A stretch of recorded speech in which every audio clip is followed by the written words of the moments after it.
All right, everybody, thanks for sticking around. I'm joined this week by a proud fellow member of the Goal Scorers Union and recent addition to Columbus Crew. Big thanks to Christian Ramirez for hopping on this week. How you doing today, Christian? Really good, really good. Thanks for having me. Oh, of course, of course. Always great to have another, fellow striker on the program. It's been too many goalkeepers recently. So you and Kai Kamara are, most recent GSU members. So it always feels good to have, some of my kin on the program. Congrats, by the way, on the U.S. Open Cup win this week against Indy 11. Bit of a nail biter, but you pulled it out 1-0, late goal. Move on. I think you play Loudoun United. I think that's who they Yeah, that's what we got next. I think May 9th.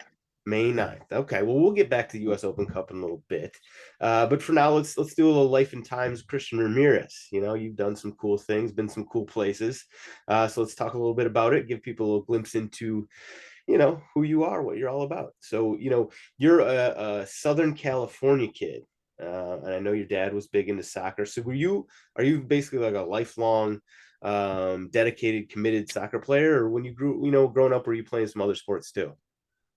No, I wanted to always play basketball, but was never allowed to.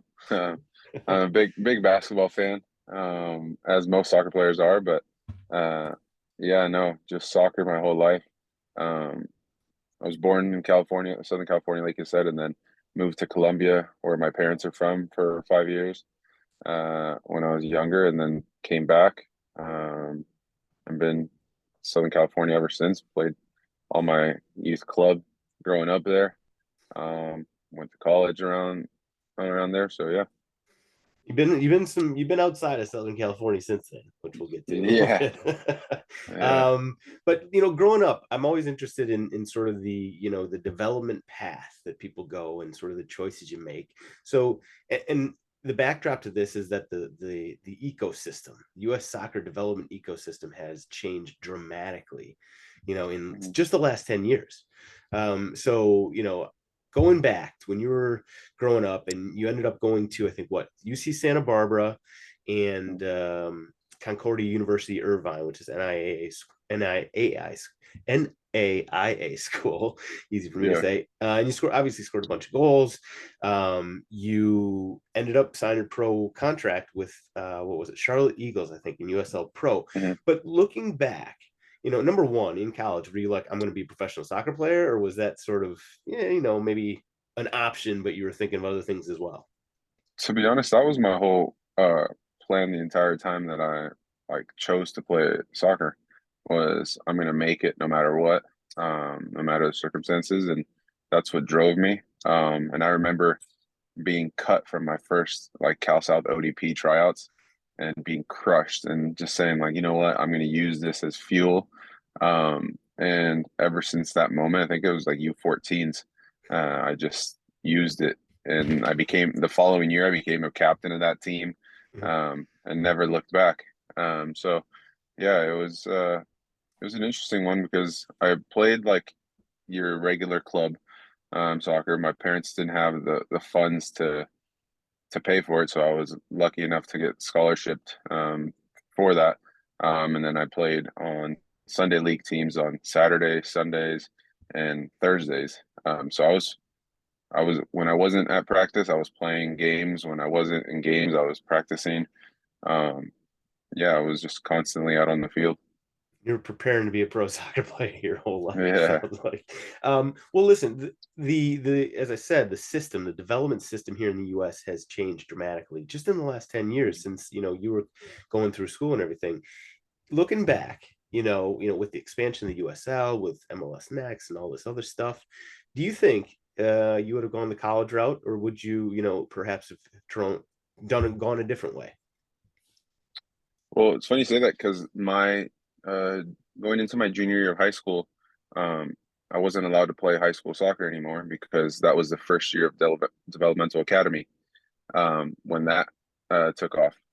So I didn't play high school soccer my junior and senior year because that was one of the rules that they wanted to get away from. Um, and then after that, I played with the Galaxy U20s during one of the summers coming back from UC Santa Barbara. But yeah, I think I would have pushed for sure to go pro immediately. My youngest brother actually is at LAFC's academy the last 4 years, um, and it's a little bit different based off of LAFC's club. How would you say philosophy Hmm. of how they work and the young foreigners that they bring in. So it really limits, especially my younger brother plays as a number nine, um, if he can get signed. So he's chosen to play on the MLS Next Pro team as a academy contract, and now he has a full ride to UC San Diego. So he can use both of those platforms to hopefully see what's next for him. So I'm experiencing it that way. I'm trying to help guide him. But yeah, if if if I was around during this time, I would have definitely tried to push that. Just because, like I said, my dad was a single, uh, working father, not single, but like he was the only one in the household working, and my mom just took care of me and my brothers and my sister. So, yeah, it was a humble upbringing, um, and it just makes me value so much what I've done in my career. Sure. And Striker runs in the family too. So we'll keep an eye on Yeah, younger yeah, brother Ramirez. Okay. Now, so from Charlotte, you moved to Minnesota United, where, I'm guessing a lot of people who will be listening to this probably first heard of you. You started scoring goals left and right. It was tearing up the NASL at first, and then they made the jump to MLS. So before we get to that part, how was it as a Southern Cal kid, making the move to the Twin Cities? Was that a bit of a, uh, I don't know, weather uh, shock? yeah. It was a weather shock for sure. But the people were just so welcoming. I think at the time that I moved there, uh, the club was still growing, and you almost felt like you saw the same supporters week in, week out. So you built a great relationship with them, and I think maybe that's why um, they grew with me, because they felt like they knew me on a personal level, um, and that was awesome to see where the club was when I got there and where it is now. Hmm. And a lot of credit to all those guys still there. Manny Lagos, Angie Blaker, Dr. Bill's done a fantastic job, Eric Durkee. So all those guys who have been through everything, that club, the countless stories that they told me when I was there, before I got there, is ridiculous. And it just goes to show like how much they actually loved the club and the state. And yeah, it's awesome to see where it's at now. I have a love-hate relationship with Minnesota United because the club itself seems great. I'm from Wisconsin, so we sort of have a little bit Ah, of a rivalry there. But yeah, I yeah. it's been great. It's been really cool to see sort of Minnesota United really making that the growth, the progression, the evolution. And you actually were there for some of the big steps. So they jumped MLS in 2017, if I'm not mistaken. Yeah. How does that work? As somebody who was on the NASL team, you're obviously doing really well. Did you know all along, yeah, I'm going to be on this MLS roster, or was it like a couple weeks or a couple months ahead of time? No, so the way that it panned out for me was a little interesting because I had an I had 1 year left guaranteed on my contract, that I was that last year at the NASL, and then I had a team option um, for the following year, but it was just for the NASL. And once the team turned MLS, that was void. Yeah. So I became a free agent essentially. And I moved back to California, not knowing, because the first time that we discussed me going to MLS was in like February of the year of the NASL. And I said, no, you know what? I'm going to play the year out. Um, Basically bet on myself like I've done my whole life, and we'll go from there. And yeah, I went home, got married that off season, um, and my agent came to me and he said, "Here are your options." I had a couple in Mexico and Minnesota's option and a few other random ones. At that time, Miami was in the NASL, like paying ridiculous amount of money because their owner had just come in. Um, and you know what? It made more sense to go back to Minnesota and make that jump, and I was so thankful for it. And yeah, that was it. So what was your, first impression as an MLS player? I know your debut, everybody's debut with Minnesota United, you guys kind of got thumped. It was like 5-1 against Portland. Did you Yeah, personally yeah. feel like, okay, we're gonna have to step it up a little bit here, or was But it more like, you know what, I feel like I can run with these guys. I feel comfortable here. the those first 2 weekends were brutal. Um, I mean, for I want to say we were down 2-0 and I came in Portland. I think about like the 70th minute. Made it 2-1 and I scored. And I'll always have that as like I'll always be the trivia question of who scored Minnesota United's Sure. first MLS goal. Um, but yeah, and then I think after the 85th minute, they just scored 3 goals and made it 5-1. So it made it look really bad going into our home opener. And then Atlanta took it to us in the snow game. And yeah, so it was like for all of us, it was just a huge wake up call of like, oh boy, do we have this? Because to be honest, preseason we actually performed really well. Um, didn't had a couple of wins, didn't get blown out at all. Um, we're playing some good soccer, and then those 2 weekends hit you, and you're like, oh boy. And then going into Colorado this following weekend, you're like, oh boy, Colorado at that time with Tim Howard. Um, it was such a tough place to play, and then we managed to get our first point on the road, and sort of built a little bit off of that, and then beat Salt Lake the following weekend. So yeah, I think it was a shock of first two games in MLS.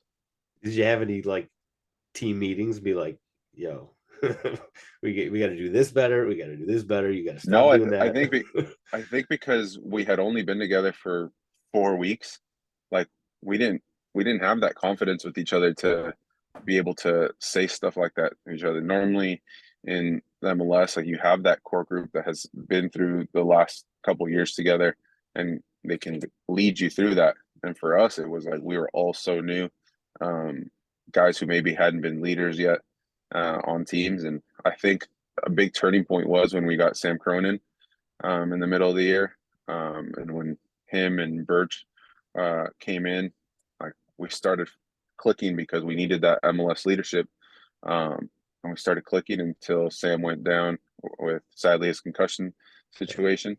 Um, but yeah, it was interesting because it made you realize how important MLS veterans are to a roster because it's a unique league, and it continues to be that of importance to have those guys who have been through it.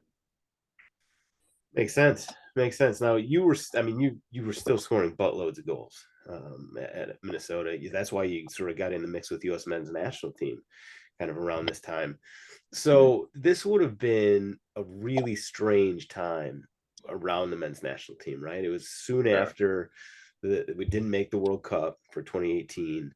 So what was, what was your first call up like? Was there any sort of mixed emotions at all, or was it like, you know what, I'm just gonna sort of put all this toxicity on Twitter and all this other stuff, from the fans, put it to the side, focus on myself, and just I'm excited about this opportunity. Oh, I was pumped. It was because leading up to that call up for that January camp with Dave, I had been on like the wait list or like the backup list like Yeah. that whole for like 6 months, and I was just like itching to get there. And I finally get a January camp, and of course it's one January camp that only had one game. So Dave's job was just to prepare for that one game, and uh, he pretty much knew the lineup from the after the first week. And it Yeah. was the guys who had been there before, and so I just tried to soak everything in and enjoy my time there, build relationships, and um, it took a bit. It took that following year for once Greg got the call, and I actually ran into Greg at MLS Cup in Atlanta after he got the job. And he's the one that said like he made a comment like, "Oh, I'll see you soon," and I like took it like, "Oh, uh, I will." And then shortly after, I got that call for his first camp of January, and that's when I debuted. But yeah, anytime I was with the national team, I always tried to just whatever role was needed. Um, Tried to obviously compete as hard as I could and be as important as I could, but at the end of the day, when you're playing with guys like Pulisic and Weston, um, there's always a role for guys, for veterans on that team, and I felt at that time I was doing a great job of that, and just shortly missed out on that summer's Gold Cup roster, uh, which crushed me a bit because I'd been called up that whole year. Yeah. So, but hey, I can always say I was able to wear the colors, and very few have been able to do that. Listen, you're living my best life. Let me tell you that. So the next couple years after that, it looks like, or it felt like, from the outsider's perspective, you felt like you were in a bit of flux, right? You went to LAFC in Houston. Did you ever feel settled during those couple seasons there? When I went to LA, after uh, I had that first full preseason with them, I felt really good. It was a different role that I was being asked to do it instead of my natural just focus on no matter what, try and score. Um, and looking back at it, I wish I would have diverted a little bit to my instincts at times, but I just sacrificed myself to try and win so badly. I just wanted to win, and I felt we had such a good team. Um, and we ended up winning the Supporter Shield that year after, when I left to Houston, for the last 8 or 9 games. But I'll never forget that they clinched the Supporter Shield against Houston when I was on the field, for Houston. But no, that was the year Vela had 34 goals and Rossi had, I think, 18 or 19. So it was very few goals left to go around. Um, but the team was winning. I think we only lost 2 times when I started. So I was very proud of that. And yeah, like I said, maybe at times I should have been a little bit more selfish in certain situations. But I just wanted to win. And sometimes when winning is the most important thing, you're willing to obviously do whatever is asked. And yeah, I mean, Houston, when I went to Houston, it was such a weird time for the club because play one game and they fire Wilmer. Yeah, and the And universe as then, well too. yeah, and then Davey takes over. And I thought Davey was going to get the job because we were playing really well those last 8 games. Um, and they brought in Tab and he had his own philosophy. And then obviously the world crumbled down for that time. Yeah. So there was um, no real time to settle. Yeah, so that was an interesting part of my time in my life for sure, especially in my career. And so from then, that's, you made the jump to, well, abroad. You landed in Scotland of all Hmm. places. So how did that all come about? I Aberdeen is I mean that's up there. That's like, Yeah, I know a little bit about Glasgow and Edinburgh. I've been to Aberdeen, but like for a minute or two. Aberdeen is at the top of Scotland, basically. yeah. So how did you end up saying, what, I'm gonna go abroad, and how did you end up in Scotland? Um, so when if we go back a little bit, when I got traded to Houston, um, I got traded in partially, from my understanding, because I had a 2-year option that LAFC sort of was reluctant to pick up. And so I went there, and when they fired Wilmer and played those 9 games left, I didn't know if Houston was going to pick it up. And a team in Mexico came in, made me an offer, said, if you're free like this, we'd love to have you. I had always been chasing to play abroad. Uh, just for whatever reason, transfers had fallen through, bids hadn't been accepted. Um, and so I was like, oh, this is going to be my chance. And then with 12 hours left before Houston could, decide on my option, they picked it up. And then they didn't come to an agreement with the team in Mexico. So I just stayed. So then fast forward a year and a half later, I wasn't playing much. I I knew Alan Russell, from his time at Orange County, and he posted some story about like a hype video essentially of Aberdeen, and I just casually liked it. I just casually liked it. Um, and then I saw that he got the assistant job there to Stephen Glass, who had tried to trade for me while I was in Houston when he was an interim at Atlanta when Joseph went down with an ACL. And Alan messages me back. He goes, "Hey, are you interested in coming to Aberdeen?" I was like, I just casually said, "Yeah, sure. I mean, if the situation's right." Um, and he's like, "Pass me your agent's info and I'll get on it." And I was like, "Okay." Sent him my agent's info, like not thinking anything of it. And a few days later, my agent called me and goes, "Hey, they're gonna make a bid for you. Like, you want to go through with this?" And I was like, "Yeah, if I'm gonna go abroad, this is my last shot." Um, and I spoke to the club about like their plan and their vision going forward. They had European competitions coming up, and I was like, "Oh, this seems really interesting and something I can get behind." And yeah, one thing led to another. 2 weeks later, it was done, and I was flying to Scotland. Wow. And so what was the let's start with on the field. What was the biggest difference between, MLS and the SPL? I think at times the SPL was so let's use we can use Ross County that year. Um, when teams would come up to Aberdeen, Ross County would sit behind the ball for 95 minutes, not caring what else is going on, just to get a result. And if they got a goal, it was even worse. And there was no VAR still my first year. And so things, It yeah, was things ugly. got chippy. Yeah, yeah. And yeah, the expectations at Aberdeen were to finish top four, top three, um, no matter what. And we couldn't figure out how to beat those bottom teams. And very quickly, the fans can turn on you. But when you're winning, the fans are incredible.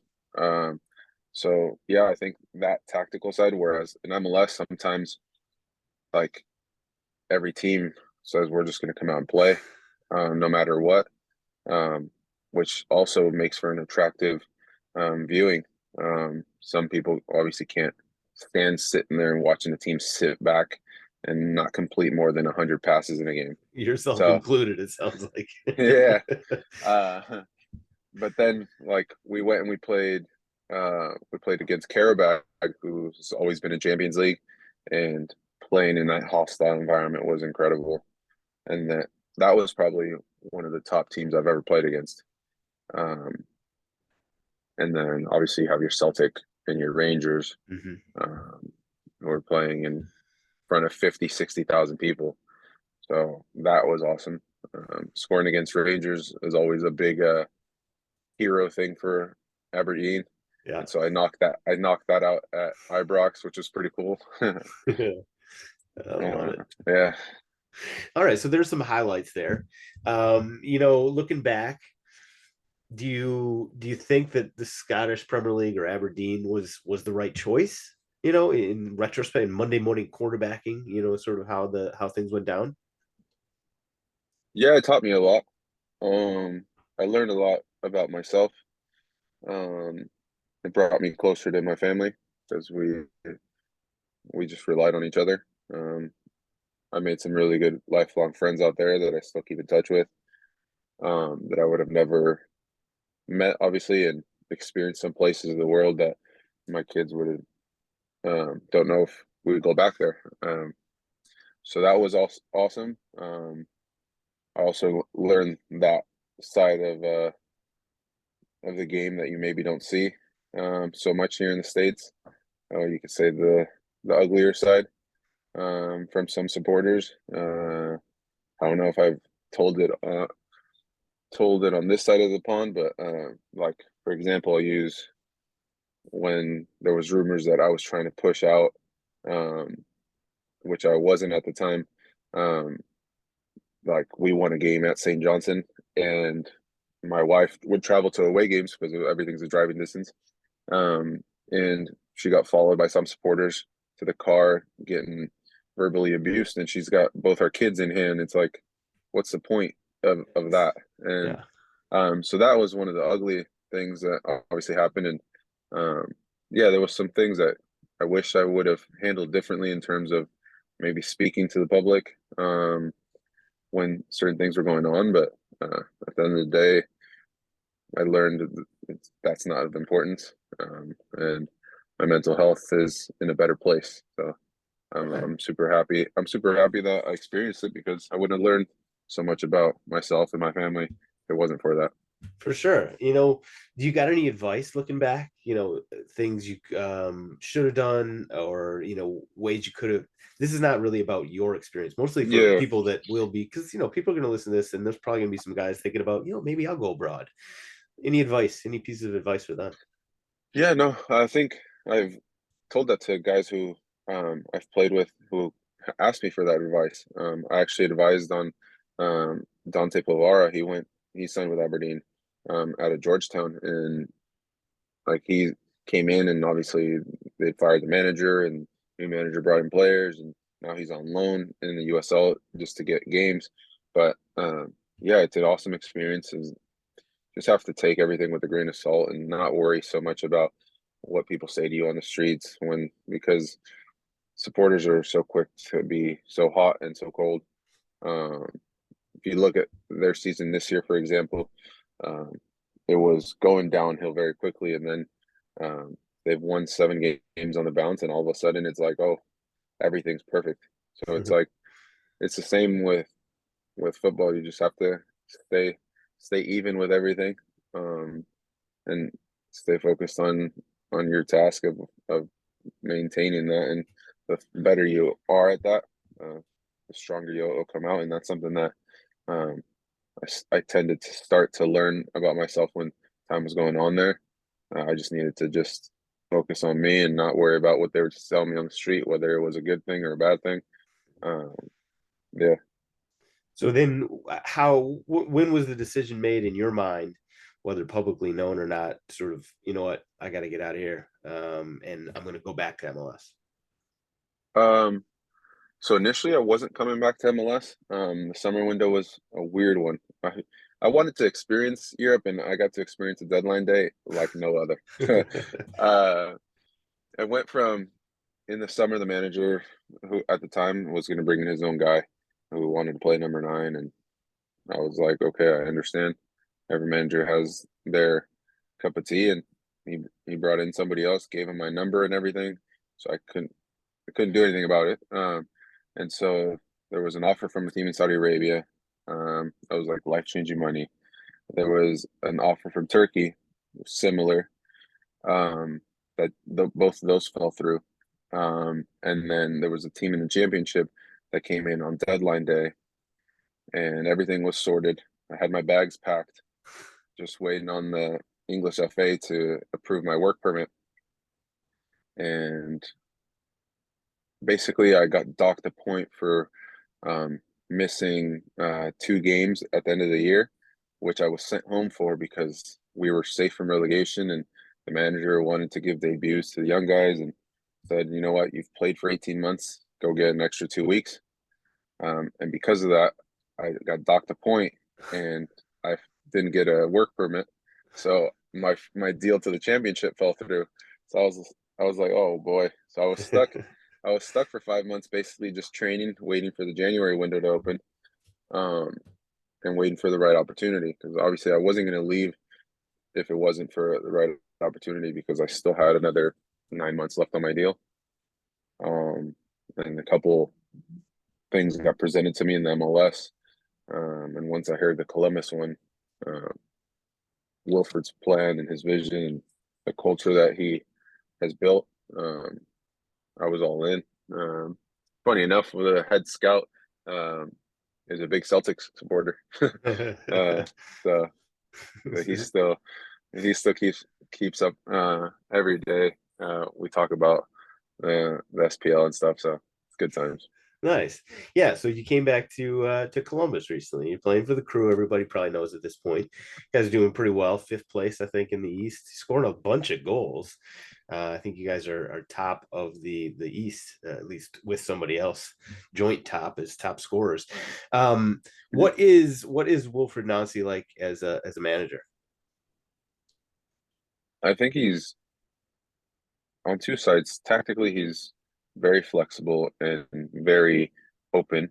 Um, and very clear about what he wants, no matter the shape. Um, there's basic principles that are always in place that we play by and that we go by, no matter home or away.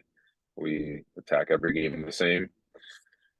Um, and then off the field, I think something very different that the groups enjoyed, and I know I personally enjoyed, is he actually cares about you as a person.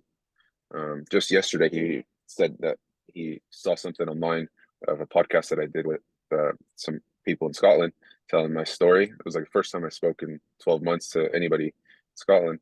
And he's like, "Oh, I didn't know like this stuff happened. Like that was part of your story. Like, so glad I listened to it. My wife showed me it, and um, yeah, just on a personal level, it was cool to have somebody actually care enough to come speak to you. And he's been like that. His staff's been like that since day one. And I got here and I had my first injury in 5 years when I got here. I tore a piece of my plantar fascia, and um, throughout that, they were very uplifting and kept me very involved in the process and asking me what I'm seeing for games and stuff like that, and just very involved in stuff that sometimes you don't get, um, especially when you're injured. You feel like you're away from everyone, and um, yeah, that's partially a huge thing that he's brought to not just myself but many others. Okay. So quick, I won't include this in the rapid fire. I'll just say this is the end of the non-rapid fire questions. But you're in the fifth, you're in fifth, you're obviously in playoff contention. You look like a very, sort of strong side. Who do you see in the East as, perhaps your biggest competition? Obviously, you can't doubt Philly because it's almost like they're a well-oiled machine. It's Yeah, just plug and they play. just yeah, plug and play, and what they do works for them. Um, the Red Bulls are always going to be the Red Bulls. Um, Toronto, with the talent they have, at any given moment they'll click, and if they get hot at the right time, you never know with them. Um, Trying to think, is Nashville on the East this year?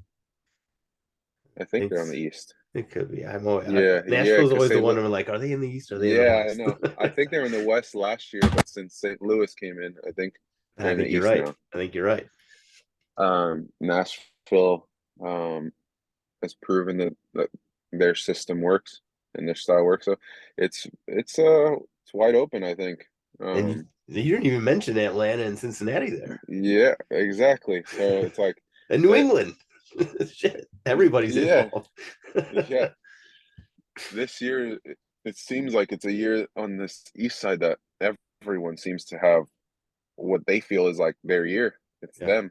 them. So it'll be it'll be every game is so important, and I think after our bye, so we play in Miami, and then we have a bye weekend. After that, I think we have 8 games in 4 weeks, so it'll be a big test for our depth and our team, and we're all excited for that. And I think, yeah, it'll do for a good year. All right, I'm gonna throw Chicago in there too, just because that's where I'm living. I'm a Fire fan, so Okay. whether that's true, I saw your face. I saw your face when I Oh said yeah, that. no, fair enough. They they'll get it together. Okay. Ezra and Junior will get them playing. I like the kind words. All right, now this is legitimately rapid fire. A couple quick ones with the crew to start off. Who is the fastest player on the team right now? Luis Diaz. Could 25-year-old Christian Ramirez give him? No, No. I've never been a speedster. Okay. Who on the team is most addicted to social media? Oh man. Um, Between Cucho and Steven. Who's better at it?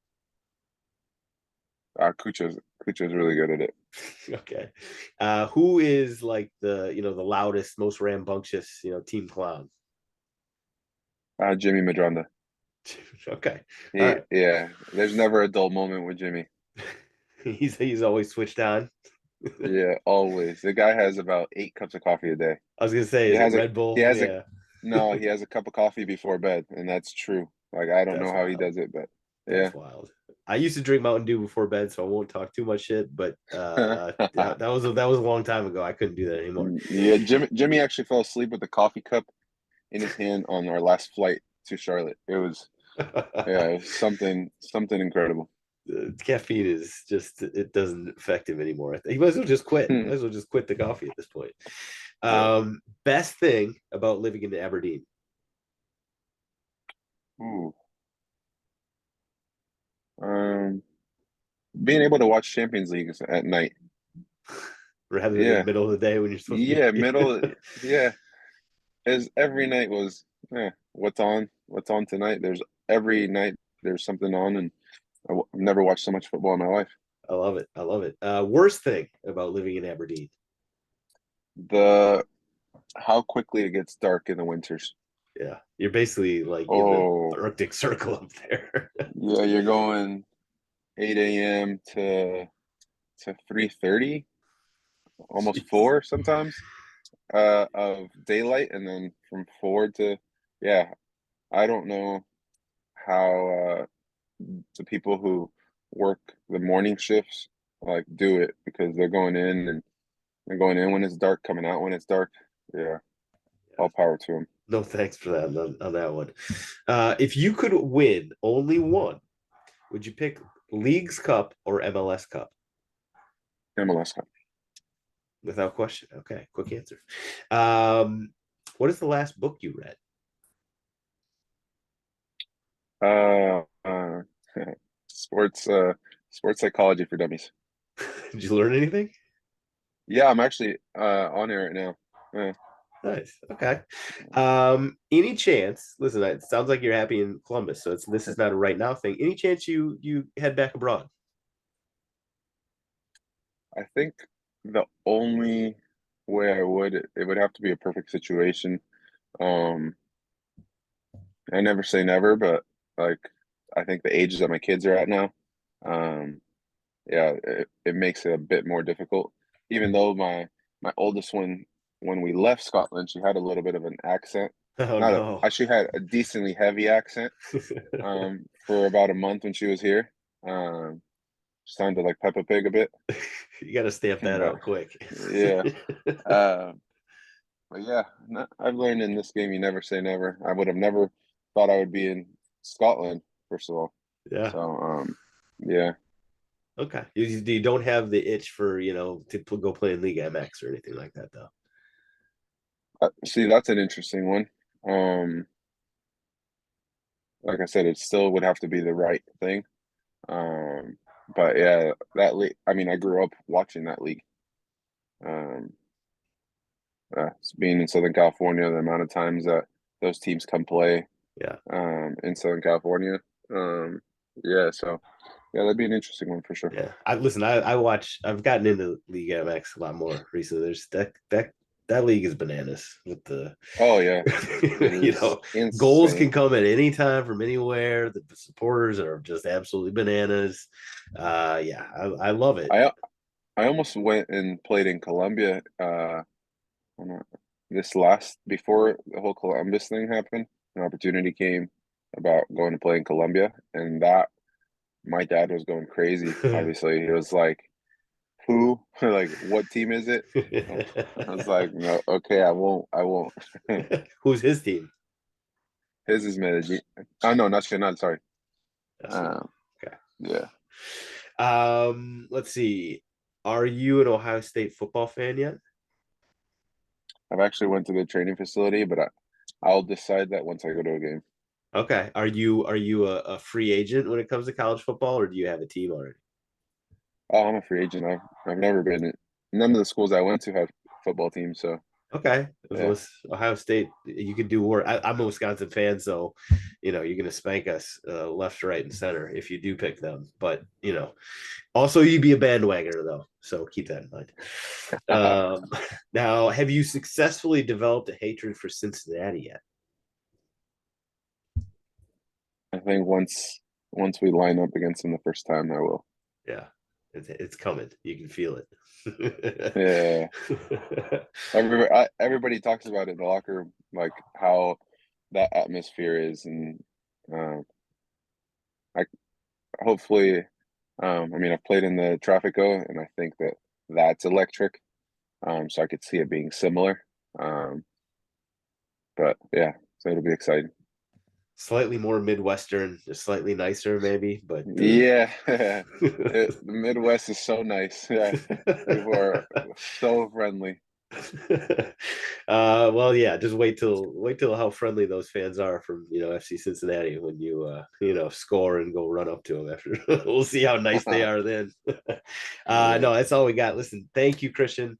Really cool to hear your story, and obviously you got more things coming, so we'll keep an eye on it. Best of luck in the future, and thanks for hopping on.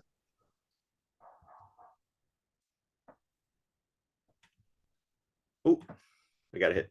Where's my